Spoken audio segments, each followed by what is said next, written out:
সর্বনাশ হয়েছে মহারাজ, সর্বনাশ হয়েছে। আবার কি সর্বনাশ হলো? এই হিসাবে ভুল করে ফেলেছি মহারাজ। আর ভুল? তা হিসাবে কি ভুল হলো? 3 দিন আগে আমি বললাম না যে নবাব বাহাদুরের কাছে 1000 মোহর খাজনা বাকি। হ্যাঁ, তাই তো তড়িঘড়ি 1000 মোহর পাঠালাম। মহারাজ হিসাব করে দেখলাম আমাদের খাজনা কোনো বাকি নেই। সে কি? তাহলে কি হবে? নবাব বাহাদুর তো 1000 মোহর ফেরত দেবেন না। মহারাজ, ভুল হয়েছে, ভুলকে শুধরে নিতে হবে, তাই তো? তা মন্ত্রী মশাই, এই ব্যাপারে আপনি কি মন্তব্য করবেন? 1000 মোহর তো ফেরত আসা দরকার। আমার মাথায় কিছু আসছে না মহারাজ। নবাব বাহাদুরের কাছ থেকে স্বর্ণমোহর ফেরত যাওয়া আর বাঘের গুহায় ঢুকে বাঘকে শিকার করতে যাওয়া একই মহারাজ।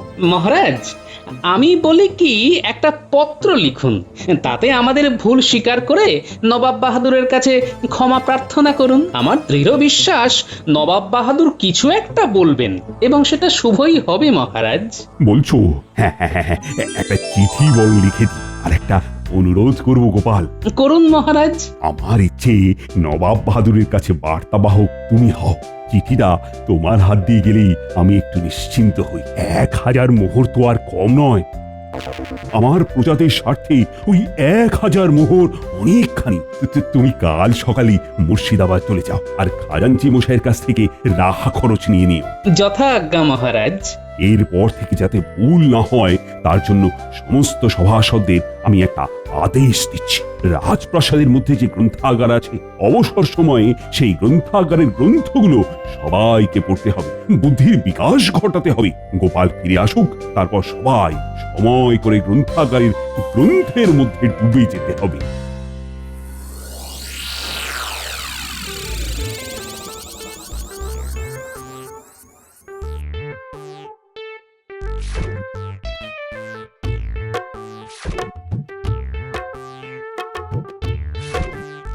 গিনি, আজ তাড়াতাড়ি খেতে দাও, কাল খুব সকালে উঠে মুর্শিদাবাদ যাব, বুঝলে? কোষাধ্যক্ষ হিসেবে ভুল করেছে। নবাব বাহাদুরের কাছ থেকে 1000 মোহর ফিরিয়ে আনা খুব চাপের কাজ গিন্নি। তবুও দেখি মহারাজের পত্র আর আমার হাত যশ। আমার তোমার প্রতি অগাধ বিশ্বাস আছে গো। নবাব বাহাদুর কিছু একটা বন্দোবস্ত করবেন।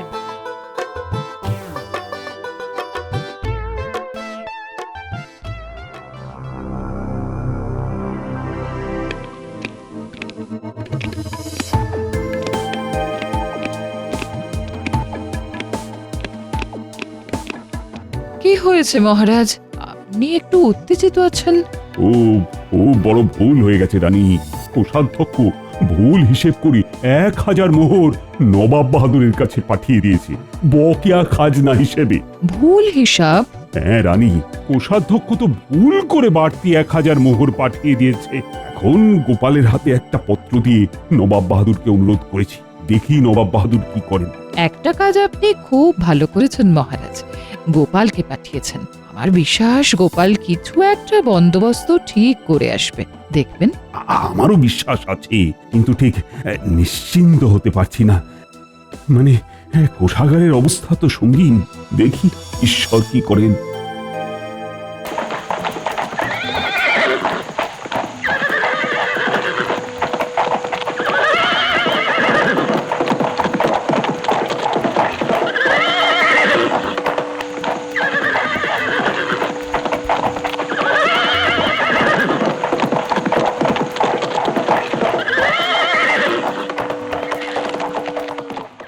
বলো কি গোপাল, এত বড় ভুল তোমাদের কোষাধ্যক্ষ করলো কি করে?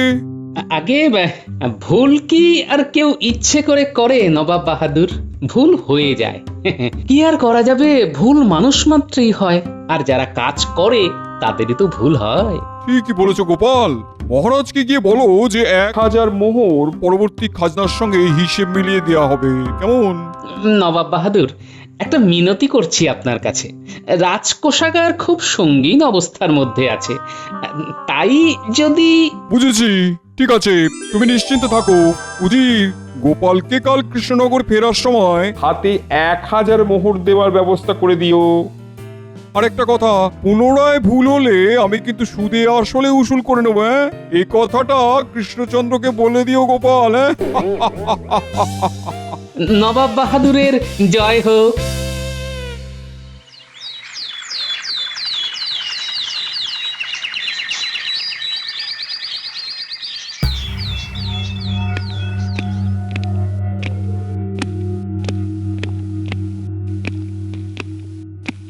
মহারাজ চিন্তা করবেন না, গোপাল যখন গেছে তখন ভালো খবরই আসবে। যদি উল্টোটা হয় কি ভালোভাবে বেইজ্জতি না হবে গোপাল। ওই তো গোপাল আসছে। আসছে আসছে, গোপালের হাসি মুখ, তার মানে ভালো খবর আছে। কি গোপাল, কি হলো? কি আর হবে মহারাজ, যা লেখা ছিল তাই হয়েছে। নবাব বাহাদুর 1000 মোহর ফেরত দিয়েছেন। একটা চিঠি আপনার, তাতেই তো সব হয়ে গেল। তবে নবাব বাহাদুর একটা আদেশ করেছেন, কিন্তু আবার যদি ভুল হয় তবে উনি সুদে আসলে সব নিয়ে নেবেন। গোপাল, তোমার কাছে আমার ঋণের শেষ নেই। আগে রাজকর্তব্য করেছি মহারাজ। তোমার এই কাজে আমি খুশি হয়ে 100 মোহর দিলাম। ধন্যবাদ মহারাজ। কই গোপাল, কেউ তো এলো না, শুধু তুমি আর আমি। বিজ্ঞানী, তুমি হলে জ্ঞানের সাগর, আর আমি হলাম অজ্ঞান ব্যক্তি। তুমি আরো জ্ঞানার্জন করতে চাও, আর আমি আমার অজ্ঞানতা ভাঙতে চাই, তাই এসেছি। এত বড় গ্রন্থাগার, কত বই আছে, কত বিষয় আছে। জীবন তো একটাই বিজ্ঞানী। তুমি ঠিক বলেছো গোপাল, এই একটা জীবনেই আমাদের সব কিছু করতে হবে। চলো চলো ঘুরে দেখি কি কি বই আছে। হ্যাঁ হ্যাঁ, চলো চলো। বিজ্ঞানী, এখানে তোমার বিষয়ের বই, বিজ্ঞান বিষয়ক পুস্তক লেখা আছে। আমি এখানে কিছুক্ষণ সময় কাটাই, তুমি চারিদিকটা দেখো আর কি কি বিষয়ের বই আছে, কেমন? হ্যাঁ।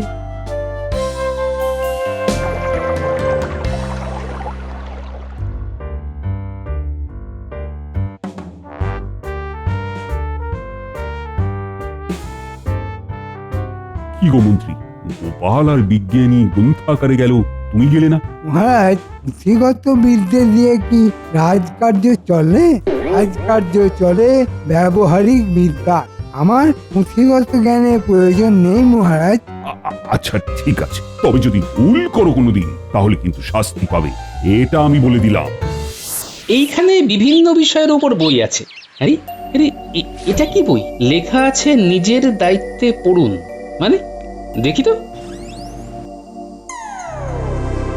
গোপাল, ও গোপাল, কোথায় গেলে গোপাল? বিজ্ঞানী, আমি তো তোমার উল্টো দিকেই দাঁড়িয়ে আছি, তুমি আমাকে দেখতে পাচ্ছ না? কই কই না তো, আমি তো কিছুই দেখতে পাচ্ছি না। তাহলে আমি কি চিরকালের জন্য অদৃশ্য হয়ে গেলাম নাকি? তবে তো বড় বিপত্তি ঘটলো গো গোপাল, কি হবে? হ্যাঁ, বইয়ের নাম নিজের দায়িত্বে পড়ুন। নিজের দায়িত্ব নিয়ে যখন বইটা খুলেছি, আবার নিজ দায়িত্বেই আমার অদৃশ্য থেকে দৃশ্যমান হতে হবে। এই তো তোমাকে দেখতে পাচ্ছি। হ্যাঁ, হ্যাঁ, বইটার কারিগরি বুঝে গেছি। খুললেই অদৃশ্য, বন্ধ করলে দৃশ্যমান। আচ্ছা, দুজনে মিলে যদি বইটা খুলি? তাহলে দুজনে মিলেই অদৃশ্য হব। তুমি চলে এসো বিজ্ঞানী, দেখি পরীক্ষা করে দুজন একসাথে অদৃশ্য হই কিনা। আবার বইয়ের কি লেখা আছে দেখো। বইয়ের জাদু কোনো খারাপ কাজে ব্যবহার হবে না, মানব হিতে ব্যবহার না করলেই ক্ষতি, তাই সব নিজ দায়িত্বে। তাই নাকি? এই দেখো, এই বই খুললাম, আমরা কি অদৃশ্য হলাম? হ্যাঁ, হলাম, কারণ আমি তোমাকে দেখতে পাচ্ছি। আর আমিও তোমাকে দেখতে পাচ্ছি। এতে করে কিচ্ছু প্রমাণ হয় না, বাইরে গিয়ে করতে হবে, বুঝলে? তাহলে চলো চলো।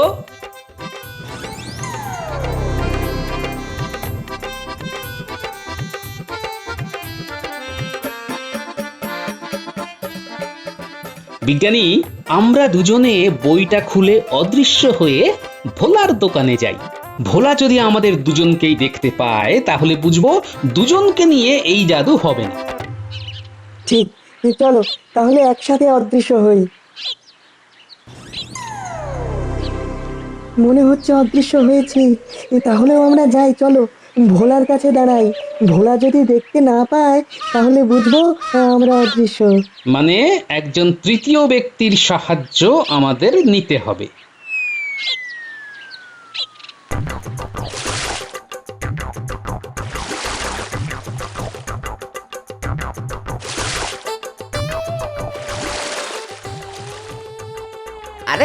জল মেশালে মনে হয় ঠিক হবে।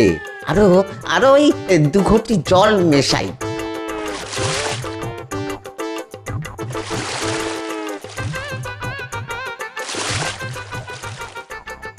দেখছো বিজ্ঞানী, দুধে জল মেশাচ্ছে।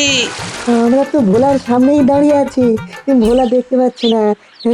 ভোলা ভাই, আমাকে 10টা রসগোল্লা দাও। এই নাও 5 মোহর। ও 5 মোহরে ওই 5টা রসগোল্লা হবে। হ্যাঁ, দাম কবে থেকে বাড়ালে ভোলা ভাই? আজ থেকে, এই মুহূর্ত থেকে। এ তো সহ্য করা যায় না। দুধে জল মেশাচ্ছে। কৃষ্ণনগরে থেকে কোনো খারাপ কাজ করা যাবে না। দাঁড়াও, তোমার হচ্ছে। কারা যেন ওই ফিস ফিস করে কথা বলছে। না না না, কাউকে তো দেখছি না। দুধে জল মিশিয়ে গ্রামবাসীর থেকে বেশি জল নেওয়া তোমার বার করছি। হ্যাঁ, এ তো ওই গোপাল দাদার গলা। আমিও দেখেছি তুমি দুধে জল মেশাচ্ছ। দেখি রে বাবা, ভুতুড়ে কাণ্ড কারখানা। ভয় পেও না তুমি। তুমি দাঁড়াও, রসগোল্লা নিয়ে যাও। বিজ্ঞানী, তুমি ভাঁড় বার করো, আমি রসগোল্লা তুলছি। ঠিক আছে গোপাল।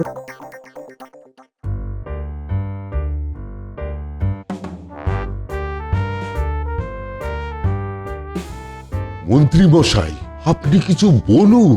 তখন থেকে তো আপনি ওই মৌনব্রত অবলম্বন করে আছেন, আর একলা একলা ওই কলা খাচ্ছেন।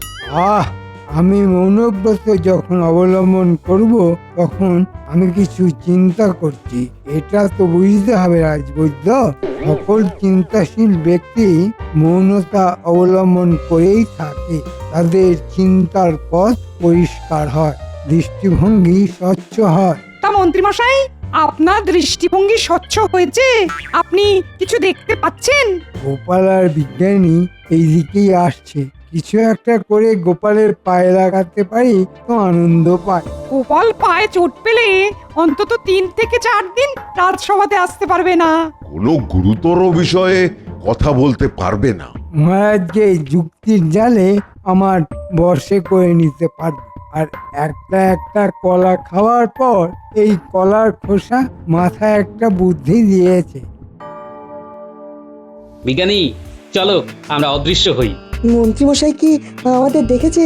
মন্ত্রী মশাই হলেন শকুন, ওই চোখে পলক পড়ে না। ও ঠিক দেখেছে, আর নিশ্চয়ই ওই দুষ্টু দুষ্টু মাথায় কিছু দুষ্টু দুষ্টু চিন্তা করছেন আমাদের বিপদে ফেলার। হ্যাঁ, আমাদের বিপদে ফেলার আগে ওনাকে একটু ঘাবড়ে দিই। হ্যাঁ তাই, খুব ভালো প্রস্তাব। এসো বিজ্ঞানী, আমি বই খুলছি।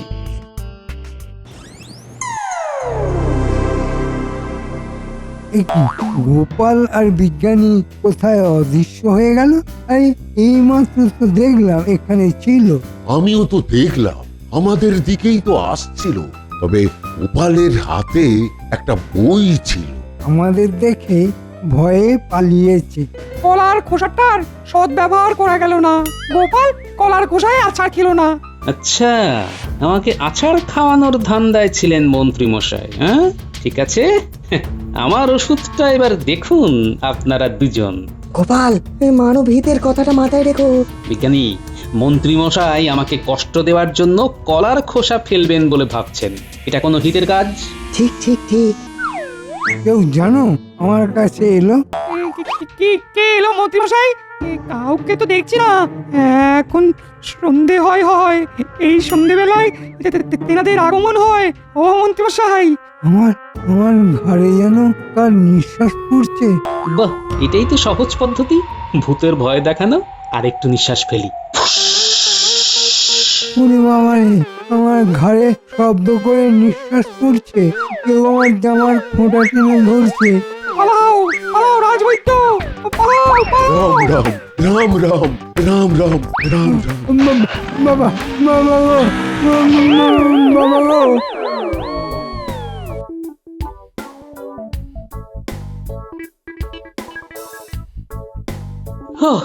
বাবা, রোগা শুটকি মাছের মতো হলে কি হবে? বেশ ভারী ওজন আছে। ঠিক বলেছো।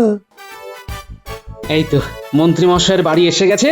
এবার গিয়ে দরজায় একটা ধাক্কা মারি। বিজ্ঞানী, তুমি একটু মন্ত্রী মশাইকে শক্ত করে ধরো। ধরেছি, তুমি দরজা ধাক্কা দাও। দরজা খুলুন গিন্নিমা, দরজা খুলুন। গোপালের গলা না, আসছি।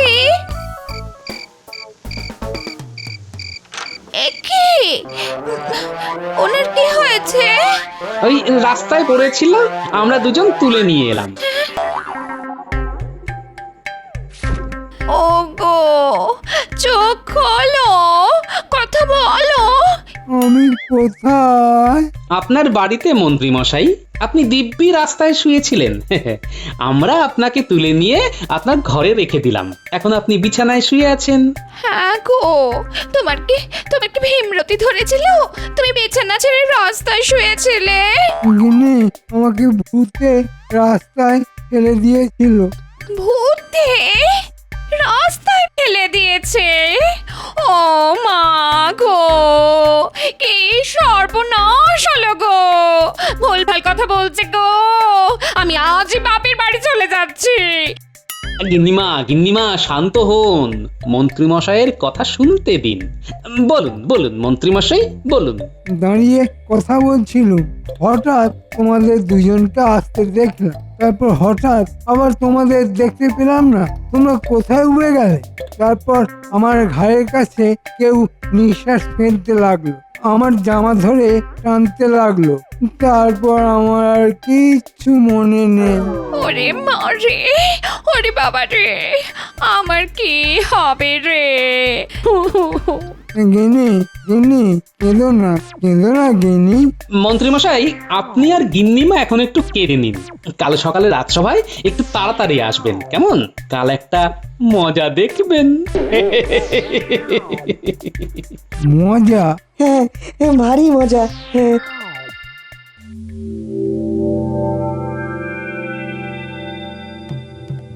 মহারাজ, ওই গোপাল দাদা আমাকে আপনার কাছে আসতে বলেছিল। গোপাল এখনো এলো না, অথচ গোপালই তো রাতে আমাকে খবর দিল তাড়াতাড়ি সবাই আসছে সভায়, নাকি কি মজা দেখানো হবে। গোপাল কি মজা দেখাবে জানি না মহারাজ। কাল আমরা তিনজন ওই ভূতের খপ্পরে পড়েছিলাম, এটা আমি আপনাকে বলতে পারি। ভূতের খপ্পরে? মহারাজ, ওই দেখুন, দরজা জানলাগুলো আপনি খুলছে, বন্ধ হচ্ছে। এই তো, তাই তো, কি হবে এবার? এটাই তো গোপালের মজা মহারাজ। আরে তুমি কোথায়? তোমাকে তো দেখতে পাচ্ছি না। আমাকে দেখতে পাবেন না মহারাজ, আমি এখন বিশেষ ক্ষমতা সম্পন্ন ব্যক্তি। আমি এখন অদৃশ্য। আমি সবাইকে দেখতে পাচ্ছি, কিন্তু আমাকে কেউ দেখতে পাচ্ছেন না। ও, তার মানে তুমি কাল আমাকে অদৃশ্য হয়ে ভয় দেখিয়েছো? প্রথমে তোমার বিচার। তুমি দুধে জল মেশাচ্ছিলে কেন? সে কি ভোলা, তোমার এত সুনাম আর তুমি শেষে কিনা ভেজাল মেশাচ্ছ? আগে না মহারাজ। কেন মিথ্যে কথা বলছো গো ভোলা? আমি তো তোমাকে জলে দুধ মেশাতে দেখেছি। একদম ঠিক কথা বলেছো বিজ্ঞানী, জলে দুধ। সে কি, আমি তো শুনেছি দুধে জল মেশায়, আর ভোলা আবার জলে দুধ মেশায় নাকি? শুধু জলে দুধ মিশিয়ে ক্ষান্ত হয়নি, রসগোল্লার দাম 1 লাফে বাড়িয়ে দিয়েছে। আগে 5টি মুহূর্ত 10টা রসগোল্লা পাওয়া যেত, ভোলা জলে দুধ মিশিয়ে সেই রসগোল্লা 5টা 5 মুহূর্ত দিচ্ছে। আমি দেখেছি নিজের চোখে। গোপাল, এবার তুমি দৃশ্যমান হও। ঠিক আছে, এই দৃশ্যমান হলাম। এসব কি ঘটছে? আমার তো মাথাটাই বরং ঘুরছে। এই সবই এই জাদু বইয়ের কামাল মহারাজ। আপনার গ্রন্থাগারে এই জাদু বইটি ছিল, এবং এটা পাওয়ার পর অনেকগুলো সত্য আমার চোখের সামনে চলে এসেছে। সেগুলো এখন আমি সভায় ব্যক্ত করব মহারাজ।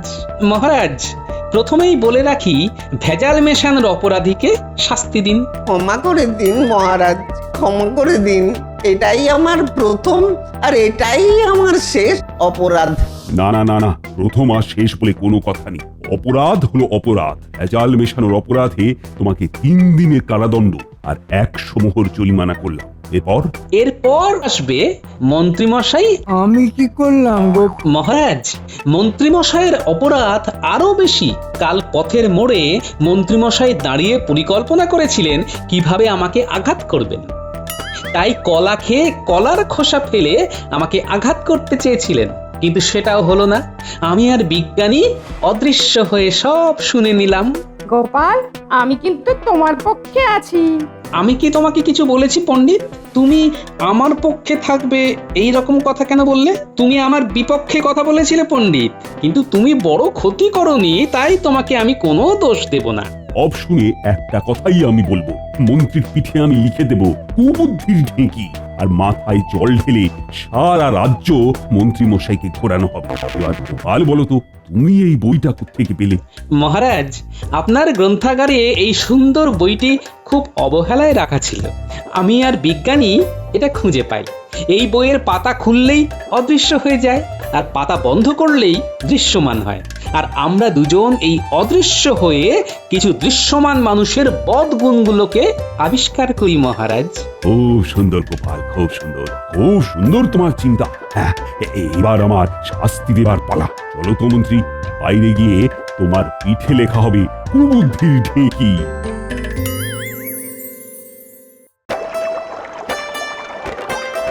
আমাকে ক্ষমা করে দিন মহারাজ, আমাকে ক্ষমা করে দিন। তোমাকে ক্ষমা করবো? তুমি তো ভয়ানক লোক, ঠান্ডা মাথায় মানুষের ক্ষতি করতে চাও। কোনো ক্ষমা নেই।